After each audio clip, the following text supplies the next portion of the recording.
परमाणु हम हथियार बना रहा है, ये बना रहा है, तो सिर्फ बहाने हैं।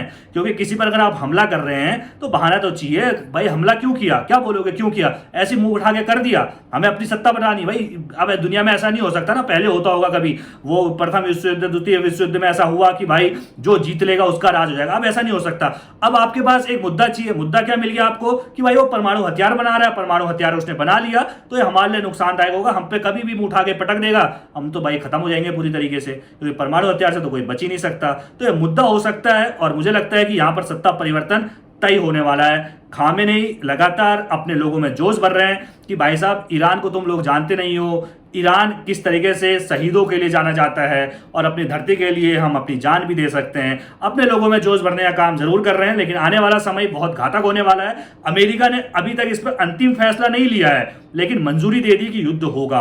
और अमेरिका के राष्ट्रपति ट्रंप ये तक कह चुके हैं कि क्या होगा ये मैं खुद जानता हूं, बाकी कोई नहीं जानता। और वास्तव में अगर अमेरिका की एंट्री होती है तो भाई ईरान का ही एक पड़ोस में इराक भी है, हमने देखा वहां किस तरीके से जो है हमला अमेरिका की तरफ से किया जाता है और उस हमले के बाद अभी तक जो है बर्बाद है।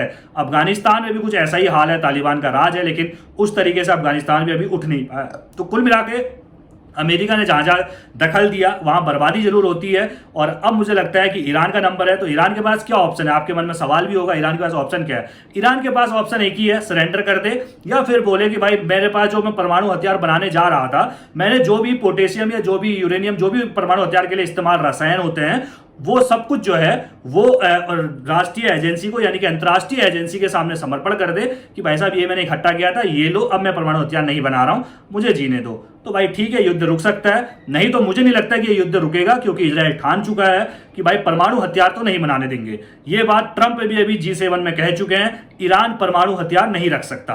तो सीधी सी बात है, परमाणु हथियार नहीं रख सकता तो भाई जब तक हमले होते रहेंगे, जब तक वो अब पूरी तौर पे ईरान जो है वो परमाणु हथियार को बोले कि भाई अब हम नहीं बना रहे, सरेंडर हम करते हैं। और दूसरा यह है कि भाई सत्ता परिवर्तन भी यहाँ पर मुझे लगता है हो सकता है, क्योंकि खामेनेई 35 साल से हैं ईरान में, और कहीं ना कहीं 35 साल से अब मुझे अपना पर्सनली एक मैं आपको अपना बताता हूं कि मुझे अंदर से क्या लगता है। 35 साल से खामेनेई वहां पे सत्ता में है, ठीक है, मुस्लिम शासक है, यानी कि मुसलमानों के तरीके से जो उनके कुरान में लिखा हुआ है उस तरीके से शासन चलता है। और कहीं ना कहीं वहां के लोग अगर यूएई, दुबई इसको देखते होंगे तो उनके मन में आता तो होगा कि भाई वहां देखिए किस तरीके से चकाचौंध भरी दुनिया है, लड़कियों को आज़ादी है, पढ़ाई की, सब चीज़ की आज़ादी है। लेकिन अगर आप मुस्लिम साम्राज्य में देखते तो इतनी आज़ादी नहीं होती। तो कहीं ना कहीं लोग भी मुझे लगता है कि अब विरोध में उतरेंगे, और उतरेंगे तो फिर खामेनेई का अंत जरूर होगा। और खामेनेई की अगर सत्ता जाती है तो फिर यहाँ भी खुलापन आएगा, यानी कि वेस्टर्न कल्चर यहाँ भी आ सकता है। ईरान के अंदर ऐसा नहीं कहेंगे पहले नहीं था, 25 साल तक पहले भी रहा है, खूब तरक्की करी, लेकिन अपने संसाधनों का दोहन भी किया। अब वहाँ के नेता निकले खुमैनी और खामेनेई, उन्होंने लोगों को भड़काया, उन्होंने लोगों को कहा कि भाई हमारी संस्कृति खत्म हो रही है। भाई उनकी अपनी संस्कृति है, लोग जागे, अच्छी बात है, लेकिन अब फिर से ऐसा हो सकता है कि लोग फिर से जागे।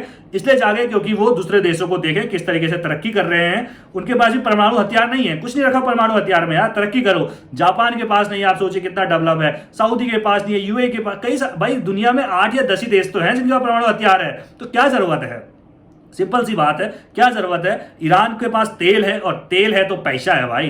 दुनिया में तेल की कीमतें आप सोचिए किस तरीके से बढ़ रही हैं, और कितना पैसा है तेल में, तो आप जानते ही होंगे। क्योंकि दुबई को आप देख लीजिए, यूएई को आप देख, किसी भी देश, कतर को आप देख लीजिए, तेल बेच बेच के भाई इतना पैसा कमा लिया कि आज हमारे देश के लोग वहां नौकरी करने के लिए जाते हैं, नौकर बनने के लिए जाते हैं, और उनकी इतनी अच्छी सैलरी होती है जितना हम यहाँ पर जो है एक अच्छे खासे अफसर को भी नहीं दे पाते हैं। तो कहीं ना कहीं वजह है लड़ाई युद्ध की, परमाणु हथियार को लेकर। इजराइल की टेंशन भी बिल्कुल सही है कि भाई साहब अगर ऐसा हो जाता है तो वास्तव में ईरान जो है आतंकियों को लगातार सपोर्ट करता है, चाहे हमास हो चाहे हिजबुल्ला हो, तो उनको सपोर्ट करता है, तो उनकी लड़ाई इजराइल से रहती है और कभी भी वो इजराइल पर परमाणु हथियार फेंक सकता है।